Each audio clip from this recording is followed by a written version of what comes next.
event on Jan 20 and tries to investigate Libernium. Come here. Yeah. Through dialogue and creative exchange, it seeks to move beyond stereotypes and work towards an inclusive and a sustainable future. On behalf of the organizing committee, we are privileged to welcome our dignitaries and all the respected heads of departments, faculty members, PhD scholars, and my fellow Christites. To commence,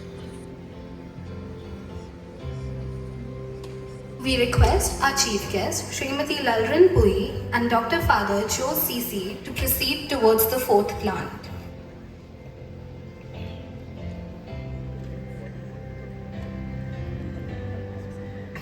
It is an absolute honor to welcome you to Libernium 2026 of Development, Inclusion and Governance.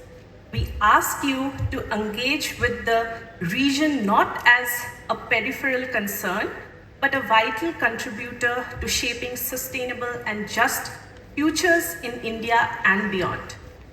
On this note, it is our privilege to welcome our Honorable Chief Guest, Libernium Pui, Honorable Minister for Health, Social Welfare and Tribal Affairs, Women and Child Development, Government of Mizoram.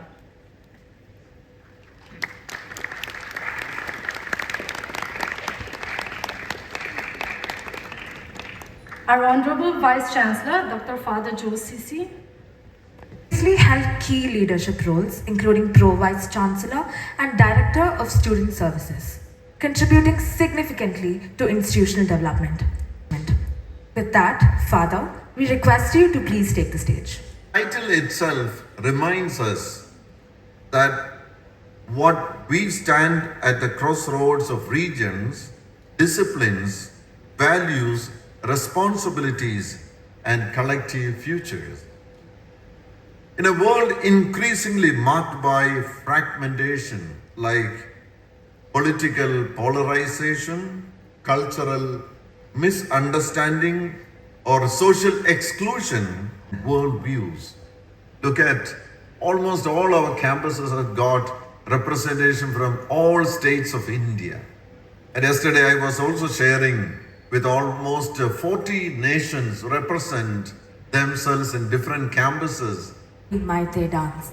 Now, this dance is known for its slow, gentle and graceful movements. It is a variant of the folk dance Thaugal Jagoi, performed exclusively by women during the Lai Harawoba festival. Traditionally performed by noble women, Lai Rambi Jagoi before royalty,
future of the nations.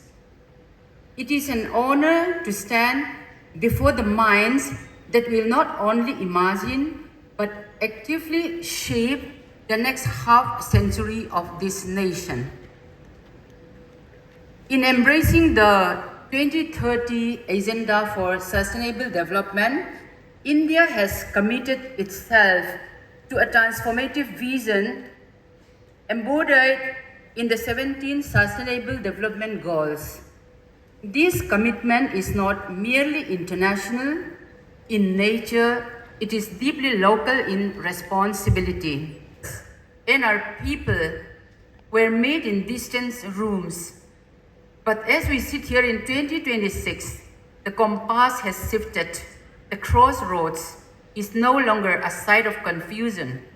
It is our greatest strategic advantage. Today, I want to talk to you about how we turn our inclusion, our culture, and our environment into the most powerful engine of growth in South Asia. Number one, beyond the ballot, inclusive governance 2.0. To your generation, inclusive governance should not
Stall area.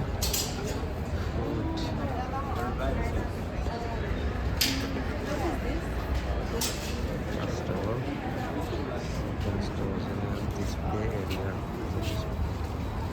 Display area.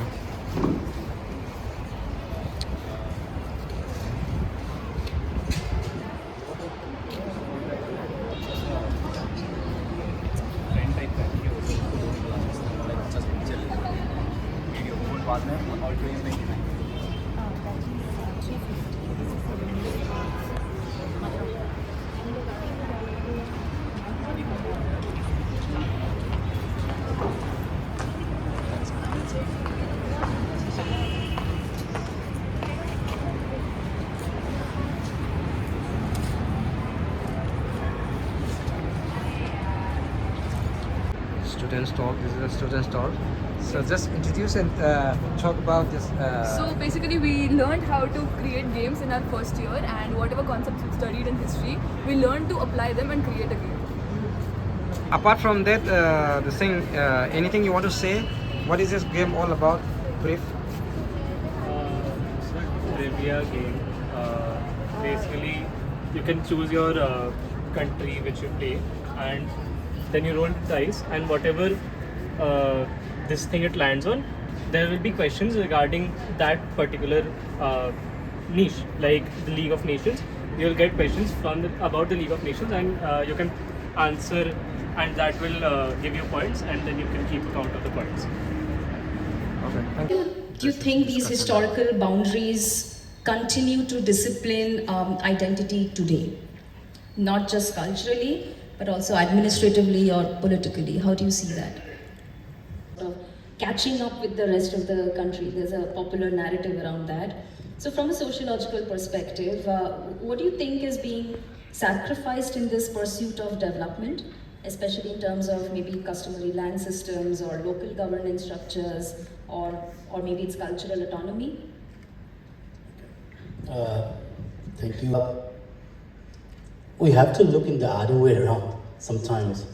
Development, and then, okay, there are various other dominant models like the linear way of looking at development, modernization theories, and various other dependent theories and all others. But one thing which later on which has been much more in the trend are sustainable development models, and then human development models, and then the other ones, post-development and alternative. That is something which I'd like to focus on. But before that, the question comes as, what do we have to sacrifice? Development, when you look at it, is it? I'd like to reverse put the idea on its head. 10 years ago, we knew about a young man who was killed in Lajpat Nagar because of the way he looked. Last month, another young man was killed in Dehradun because of the way he looked. So what's changed in between? One government report. I don't know if anybody here who is from the Northeast, not at the university, I'm sure you don't face it, but in Bangalore occasionally finds a nazar or a comment which tries to demean them. I mean, The autonomy of people who live there, they will also be a threat because you need to create spaces for these large concerts to take place. Yes, please. I mean, anybody can. Sources. That climate of insecurity has always been all pervasive.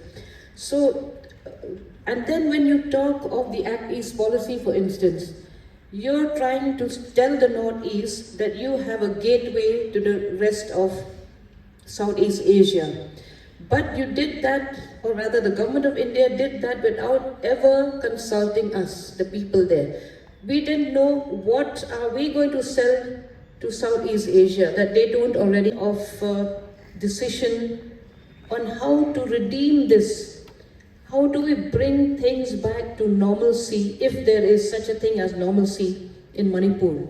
And that normalcy cannot come at the cost of equity. There has to be an equitable kind of agreement, arrangement by the government of India, by the state government.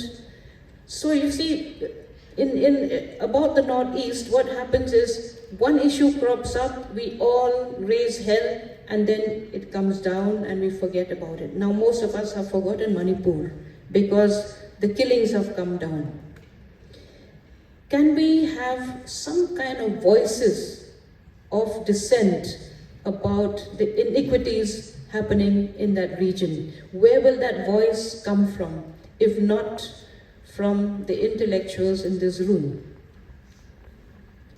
The idea of skirting around controversies because we fear this or we fear that or we fear we might lose out in the long run is going to destroy a democracy by degrees. Identity, development, and sustainability. But I'll bring in the political situations which I'd like to do that. And, what I mean to say is that identity, when it comes to it, is very much political loaded nowadays. Especially in Northeast, we cannot do away with that one. And then if it is that, the kind of Manipur situations also, it is all about this is my village, this is your village, and all that kind of things is something which is going on right now also, besides what Madam is talking about. And then that's what I have, in one of my papers also, I have already advocated about the village-focused approach. The village land and the